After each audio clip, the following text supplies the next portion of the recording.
for providing me this opportunity to present this paper. My topic today is about rethinking the program, rethinking the MBA program itself. At the outset, I would like to talk about why MBA versus the competitive studies, the competitive arena that's coming up. The emergence of MBA program, which started some years back. There was a time when MBA was considered to be the apex of graduation degrees. And what are the challenges ahead? The first question that I would always like to pose it to my students and to my fellow members. Can MBA turn you to Superman or a Spider-Man or something which is mythical in nature? Can you become that manager in one go, leader in one go, your name posted across all the top Fortune magazine or the Wall Street and all those big areas? Can you become Mr. Know-All? I'm an MBA, so I know everything. Or the real challenge here is the need for understanding the program. Why? Because most of the time when the program is being talked about, when we talk about Masters in Business Administration, the expectation levels from the student is that they really turn out to become master of everything. That's what they believe in that. They believe that after I finish this 2 years program, I know everything. I can run any business, I can run any organization. I would be received with equal dignity and respect and honors at all levels, at all positions available. Now, this is some of the facts and figures which I would like to discuss upon. About 130 colleges in Karnataka, over 1 lakh students graduating in a year all over India, including the distance education program. A lot of private universities emerging. Competition is now becoming really meaningless. Reason being is that every one of us are interested in promoting a program called MBA. Most of us are not really interested in finding out what would be the value of doing that MBA. Now I can give a lot of fancy terms to that word MBA. I can say there are so many sectors in which you can do a specialization in MBA. But then at the end of the day, when the student comes out with that degree, with that specialization, whether he or she will be observed in that particular sector, whether that sector would recognize that student as a specialist, as a potential resource who can make a change to that particular division. That becomes a question mark. So the situation today is that we are ready to churn out as many resources possible. But how many industries, how many sectors are ready to recognize that as potential resource? Now this word, value, is something which I've been working upon for a few years. Because I really do not know what does the word value means in terms of adding up to an MBA program. Is that if I'm including few more guest lectures, does it become an added value? Or is it if I conduct few more industrial visits, it become more value added? Or if I add some more certifications apart from MBA, MBA plus some more certifications, does it mean value add?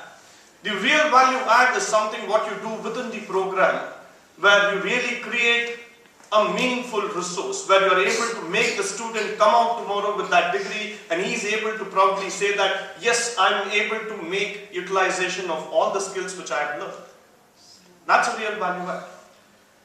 Now, there are niche parameters. For example, aviation sector, though the sector is not really opened up very much in India, but yes, there's been a great amount of demand slowly coming up. Retail. It opened up, but then people did not feel that retail is for MBA. Retail is something which is not really looked upon. Hospitality, another sector where people believe that there are opportunities, but those opportunities have not been fully explored. Healthcare management, one of the most emerging and needed sector in the verticals of India. But then, do we have an MBA which can typically focus on these areas? And the third point, when I talk about input is equal to output, more or less what we are trying to understand here is that we go by numbers. And that's a reality. We cannot say that numbers are not needed. I will only go by merit, I will only go by quality. That is not being practically feasible, possible in the today context. But then what happens is that, is input is equal to output? Definitely not. If you want to make the input, the total number of students equal to your output, the total number of students who also get 100% placed, that means we need to do something different. There is no wrong in taking up a student and then blaming that he's below average, above average and all those complaints. The fact remains that if your program is a transformative one, you can convert that student from wherever he is to what is expected to the market levels, then we are doing a meaningful addition to that program. Quality is another term which we are thinking about. Today, if you look at most of the B schools, they proudly say that they are associated, they've got an ISO certification or a lot of other certifications which say. Now, that certification goes to the management, to the organization. What is the quality inside the program? In the morning session, as it was told, do we have the freedom to set our own syllabus?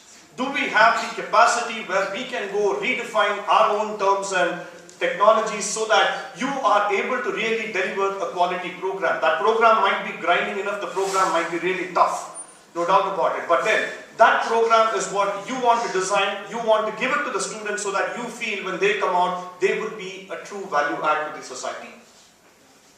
And my only request and humble request to all of us here, avoid promises at the beginning. Whenever parents and students come to me during the admission time, the first question asked to me, what about the placement, sir? So will my son or daughter get an X amount of money in an X amount of company? I said, I do not know. That's my answer. That is the only answer. Why? Because I am not here to promise. I am not here to say that there is an assurance for you. There is something, a guarantee for you. There is only a platform available. Now for the students as well as for the faculty, there is a platform available through which you enrich yourself, you create a platform for growth for the students. So MBA is a promise. We have not been able to achieve the promise in a short time, but this promise would be rendered in the long years to come, provided we keep in mind that we will create platforms for growth and we will not just build promises which will break down the bridge at the last. With that, I would like to thank everybody for providing me this opportunity. Thank you.